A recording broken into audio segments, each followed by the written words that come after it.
Reynold duster customer கொண்டு வந்திருந்தாங்க. Remote ப்ராப்பராக ஒர்க் ஆக மாட்டேங்குதுங்க, ரொம்ப சிரமமாக இருக்குன்ட்டு. இதுக்கு மேலே கேஸ் வச்சுருந்தாங்க. அந்த கேஸை கழட்டி பார்க்கும்போது பட்டன் டோட்டலாக போயிட்டு இருந்தது. 2 பட்டனும் வேறு கலரில் இருந்தது. அந்த மாதிரி இருக்காது. கஸ்டமர்கிட்ட சொல்லியிருந்தேன். அவங்க செகண்ட் ஹேண்டில் வாங்கியிருக்காங்க போல். லாக் அன்லாக் 2 பட்டனும் சால்ட்ரிங் பண்ணியிருக்காங்க. இதில் ஒரு பட்டனு, அந்த பட்டன் வந்து பிளாக் கலர் பட்டன் வந்து சால்ட்ரிங் பண்ணியிருக்காங்க. நான் பிரித்து காட்டுறேன். ரெண்டுமே வேறு பட்டன் தான். ஒரிஜினாலிட்டி ரெட்டு தான் வரும், பிளாக் வராது.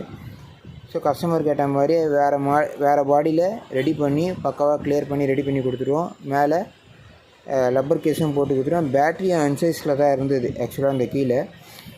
கஸ்டமர் ரொம்ப ஹாப்பி ஆகிட்டாங்க. இந்த மாதிரி உங்களோட காருக்கு எதுனா டேமேஜ் ஆகிருந்ததுன்னா இந்த ஸ்க்ரீனில் தெரியிற நம்பருக்கு கால் பண்ணுங்கள். அஃபோர்டபுள் ப்ரைஸில் பெஸ்ட்டாக குவாலிட்டியாக செஞ்சுக்கலாம். கஸ்டமர் அவங்க பிளேடே போடுன்னு சொன்னதுனால அவங்க பிளேடே போட்டு ரெடி பண்ணி கொடுத்துருவோம். ரிமோட்டும் ப்ராப்பராக ஒர்க் ஆகுது. கஸ்டமர்கிட்ட காமிக்கவும் செஞ்சுட்டோம். கஸ்டமர் ஹாப்பி ஆகிட்டாங்க. தேங்க்ஸ் ஃபார் வாட்சிங். Kanchipuram key point.